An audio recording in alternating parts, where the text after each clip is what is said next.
Yang tamu saya ada sekarang ada Umi Pipik.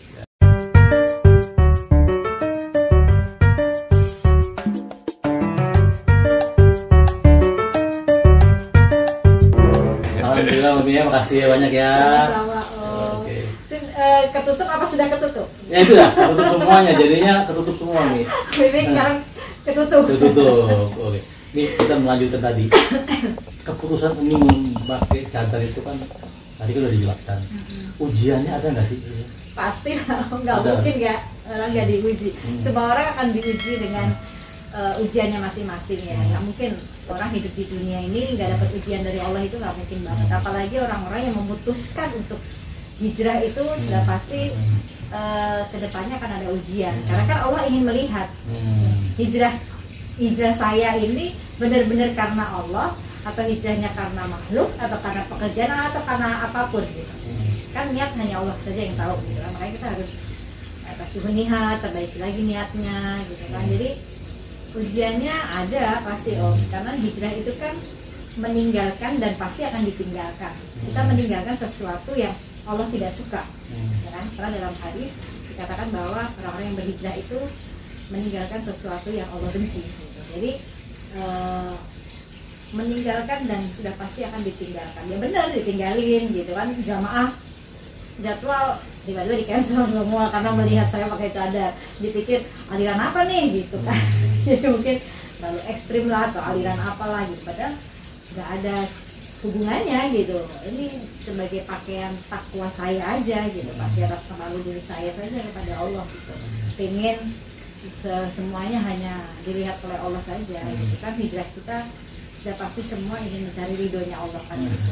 Jadi ya itu akhirnya 1 bulan benar-benar ujiannya tidak ada job. Habis tuh. Ya jadwal semua di cancel semua, bahkan TV pun yang tadinya sudah kontrak sebulan buat Ramadan itu sudah diganti akhirnya gitu. Tapi ya di sini siapa kan pasti sudah kehendak Allah ya Om, dan saya disuruh untuk ikra lagi gitu, untuk baca lagi. Jadi untuk membaca apa ya, lebih kepada belajar lagi untuk diri saya sendiri gitu, dan meyakini kamu benar-benar mau hijrahnya karena Allah atau apa gitu. Dan akhirnya kan janji Allah itu barang siapa yang memperbaiki hubungannya dengan Allah, maka Allah akan perbaiki ya hubungannya dengan makhluk. Urusan dunianya Allah sudah jamin gitu. Kalau kita ngejar dunia, akhirat nggak akan ikut. Tapi kalau kita ngejar akhirat, dunia insya Allah ikutkan. Nah itu 1 bulan saya diam di rumah, nggak ada job segala macam gitu kan, yang akhirnya pelan-pelan dibuka sama Allah. Karena kan dalam surat Al-Mulk ayat 2 itu Allah hanya ingin melihat dia berluakum ayyukum ahsanu amala. Di sini Allah hanya ingin melihat siapa yang paling baik amalannya gitu. Jadi ya memang kita disuruh dekati Allah, beramal lagi gitu kan, sampai Allah benar-benar pelan-pelan bukakan rezeki kita. Dan itu benar banget Om. Yang akhirnya pertama kali saya dapat rezeki, dapat job itu skincare. Ada seorang dokter yang menghubungi saya, pengen kerjasama dengan saya soal skincare itu, dengan menamakan skincare-nya itu nama saya, Umi Pipik Skincare. Saya kaget saat itu, saya bilang, dok nggak salah, karena menjual sebuah produk kecantikan ya kan menjual wajah Om, ya kan, yang diperlihatkan wajah gitu. Nah saya pakai cadar, apa yang saya mau jual, nanti kalau nggak laku gimana? Saya udah pesimis dulu karena saya nggak mau siapa yang kerjasama dengan saya akhirnya rugi, saya nggak mau. Akhirnya dokter itu mengatakan, mau saya pakai artis terkenal sekalipun, kalau nggak ada rezeki saya di situ nggak akan kalau kasih rezeki. Jadi saya nggak lihat siapapun, mau pakai cadar atau nggak pakai cadar, orang tahu itu Umi Pipik. Jadi ya sudah, di situ mungkin saya pikir ini rezeki dari Allah gitu ya. Berarti janji Allah benar. Dari situ mulai pelan-pelan terbuka semuanya. Orang percaya manggil saya lagi untuk ceramah. Walaupun nggak mau panggil Ustaz, Ustazah. Nggak mau, panggil Umi aja, kalau panggil nama aja. Berat Om panggil Ustazah, aduh jangan deh. Berat ya. Apa yang buat berat ini? Ya iyalah, saya nggak punya ilmu. Aduh, makin banyak ngomong, makin banyak dosa.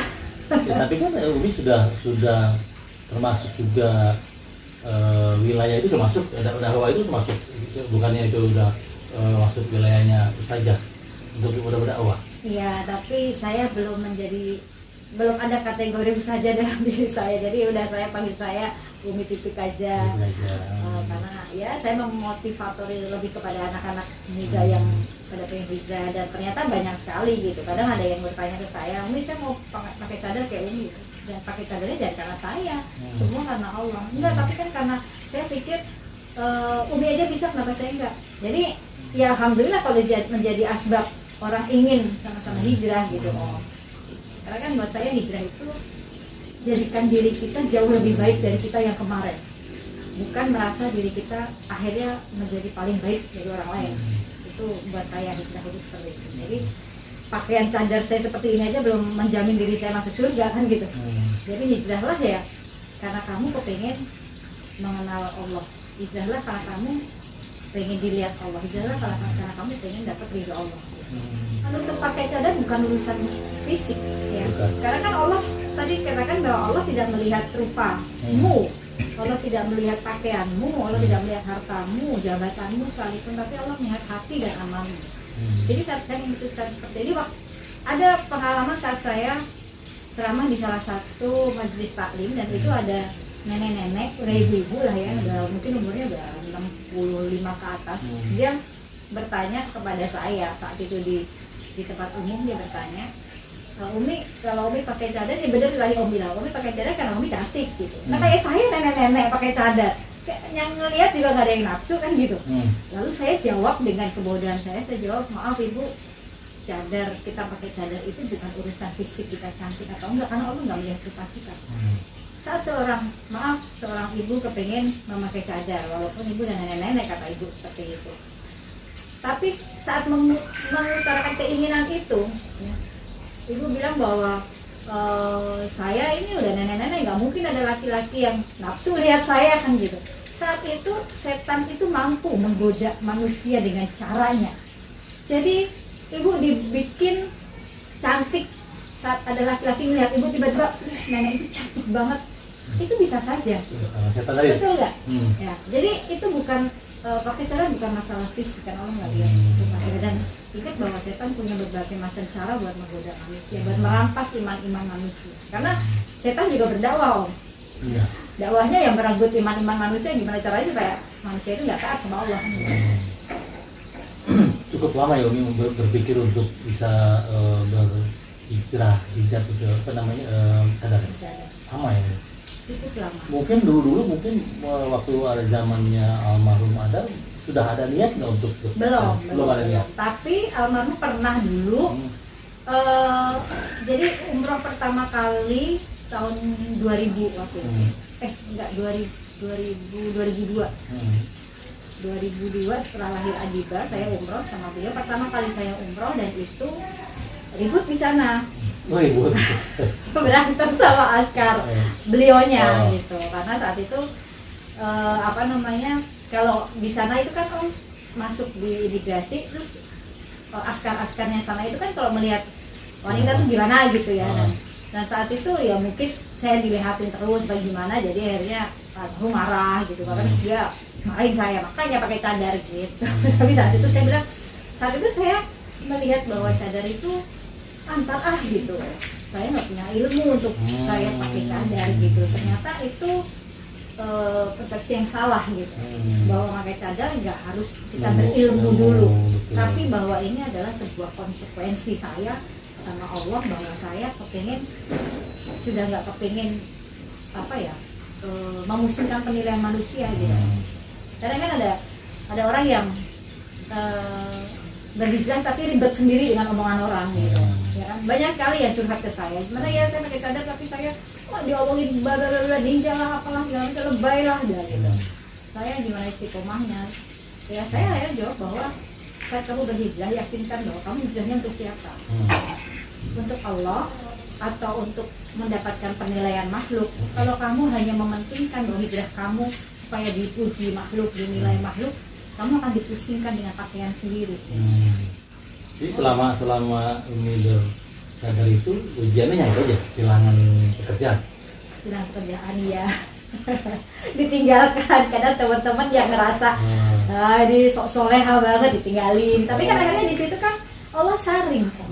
Ya kan disaring sama Allah siapa teman-teman yang mampu membawa kita pada ketaatan kan gitu. Makanya cari teman itu perlu gitu. Pilih teman itu wajib gitu karena agama kita bagaimana agama teman kita gitu ya kan. Jadi kalau ternyata kita berteman nggak bisa membawa kebaikan gitu, ngajaknya gibah terus gitu ya. Ya akhirnya ya kita harus memilih teman. Kita nggak punya kuasa apapun, tapi semuanya kan Allah yang sudah ngatur. Bahkan sampai rezeki pun juga pasti sudah diatur gitu. Nggak mungkin nggak diatur karena dengan dari ujian-ujian yang Allah kasih itu saya merasakan bahwa ya kita ini apa sih yang kita punya gitu, semua milik Allah gitu. Cuma dititipin doang kan gitu. Karena saat saya merasakan saya mengenal Allah kembali itu saat terjadi kebakaran rumah saya. Nah, itu gimana? Itu saya merasakan bahwa saya punya Allah. Bayangin habis semuanya. Habis semuanya. Di sepertiga malam itu saya memang biasa pasang alarm buat saya bangun tahajud. Dan saat itu saya kebangun, keadaan kamar saya memang sudah panas sekali. Udah panas, padahal saya pasang AC 16, tapi kok panas gitu. Dan saat itu saya tidur sendiri. Biasanya saya tidur sama Bilal yang paling kecil. Dan saat itu saya tidur sendiri dan kamar udah panas banget. Pas begitu saya lihat di pintu kok banyak asap masuk, ini apa gitu. Akhirnya saya buka pintu itu langsung asap, banyak asap hitam itu langsung masuk kamar saya dan saya kaget. Dan saya refleks saya harus buka balkon kamar saya karena saya di kamar di atas ada balkonnya keluar gitu kan. Mau nggak mau saya buka situ supaya udaranya ada. Dan ternyata begitu saya ngomong di bawah, oh ternyata udah memang kebakaran gitu, di bawah api itu udah nyala. Jadi dibakarnya di ruang tamu, di atasnya itu kamar saya, jadi udah kayak di open gitu. Udah kayak dipanggang saya. Yang paling panas ya kamar saya. Anak-anak di kamarnya masing-masing di atas gitu. juga? Di atas semua dan memang bakar bawah. Di bawah dibakar, tapi kan yang pertama di ruang tamu dan ruang tamu atasnya kamar saya, jadi memang benar-benar dipanggang banget gitu. Dan anak-anak akhirnya kita nggak bisa lewat ke dalam lagi karena sudah terbakar semua yang di bawah. Yang mau akhirnya saya loncat dari kamar saya dari lantai 2 ke lantai 1 dan itu udah nggak lihat apa-apa, udah nggak harus nyelamatin barang-barang berharga, udah nggak lihat itu. Cuma saat itu ya logika, kalau bukan karena Allah udah mati saya. Kalau Allah pengen kan musibah itu ujian itu kan jadi apa namanya ya, musibah itu jadi ujian, jadi teguran, jadi azab ya. Dan walaupun asbab ada orang yang membakar rumah saya, tapi saat itu saya merasa yang saya saat itu sedang ditegur sama Allah. Ditegur dia terus, dan kalau bukan karena Allah ya udah mati semuanya. Dan terbangun ya hanya saat itu lampu mati, tiba-tiba udah gelap kemana-mana, cuma jalan nggak pakai alas, merembet-rembet ke tembok gitu kan, nyari anak-anak gitu, nyelamatin anak-anak. Terus udah langsung loncat dari lantai 2, nggak mikir apa-apa lagi. Saking panasnya aja itu, ada home theater di kamar saya, itu aja sampai aku keloncat dan langsung habis melepuh gitu. Nah, gimana kulit saya gitu. Terus saya di situ begitu udah selesai, saya hanya cuma bisa bilang innalillahi wa inna ilaihi raji'un. Di situ saya benar-benar yang Allah kayak ngasih lihat gitu loh. Yang kamu lihat itu bukan milikmu, tapi yang terlihat saat ini anak-anak saya itu hartamu.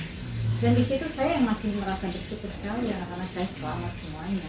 Dan itu yang luar biasa, dan pelajaran yang saya dapat saat itu, pandangan mata saya ya saat itu dengan keadaan hiruk pikuk seperti itu, dan wah udah lama sih udah karu-karuan gitu. Anak saya si Abizar itu saat itu pas masuk subuh, dia yang masuk ambil wudhu, ngajak orang-orang untuk sholat. Sholat ya om. Itu di situ saya, oh ya ini benar-benar harta saya itu ya, ini bukan yang terbakar, ini bukan milik saya. Dan di situlah saya baru merasa, oh ternyata saat ini selama kita pernah bertanya, Allah ini dekat nggak sih, Allah ini sayang nggak sih, Allah ini cinta nggak sih sama saya. Kadang suka bertanya seperti itu, Allah itu dekat ya. Ternyata di situ Allah sangat-sangat dekat ya, bahkan dekat banget gitu. Saya minta tolong keluar di balkon, tolong rumah saya kebakaran, nggak ada satupun yang nolongin saya saat itu.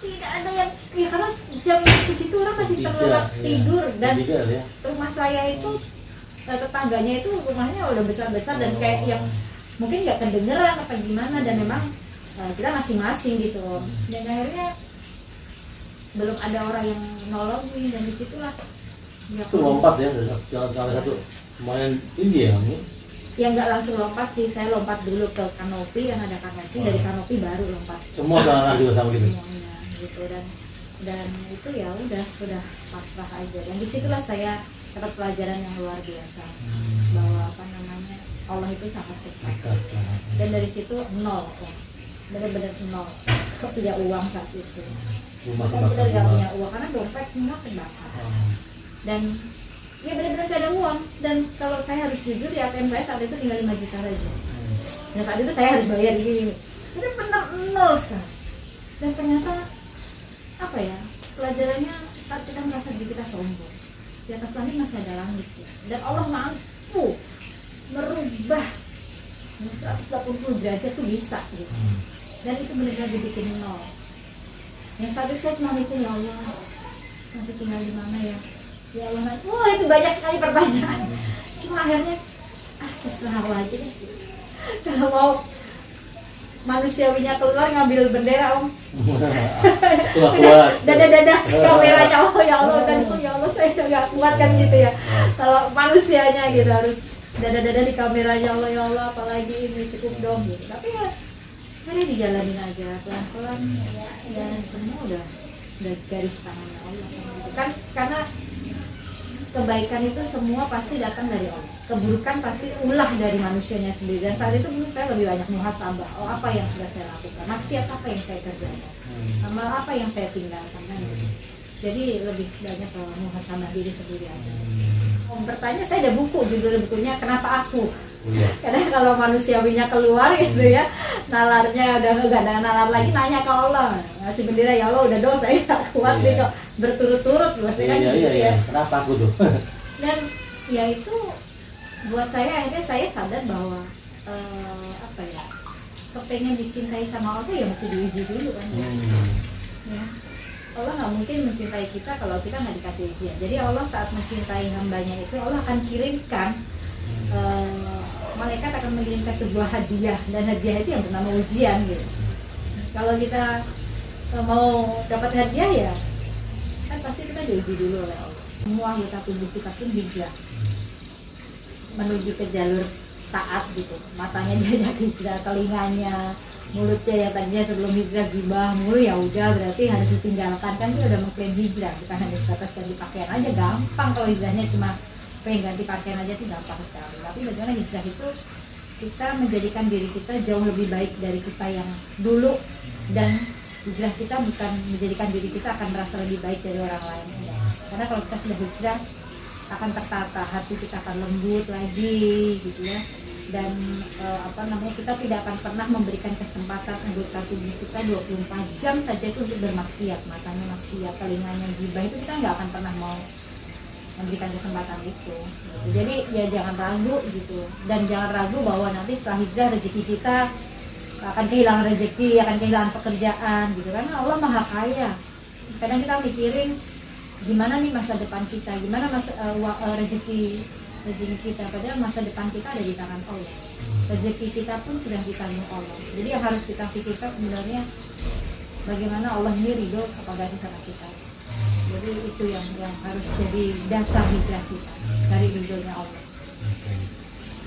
ya udah banyak ini kalau diikutin terus ya Mi ya aduh makasih banyak Mi ya sama-sama berharga sekali kita bisa wawancara karena tidak ada gini Om tidak ada yang bisa menjamin diri kita ini bisa istiqomah di jalan Allah tidak ada yang bisa menjamin gitu jadi ya semuanya kembali pada diri kita gitu hijrahnya ini terus kita dituntun sama Allah karena Allah yang membolak-balikan hati hidayah itu bisa Allah cabut dan hidayah bisa Allah terus berikan gitu.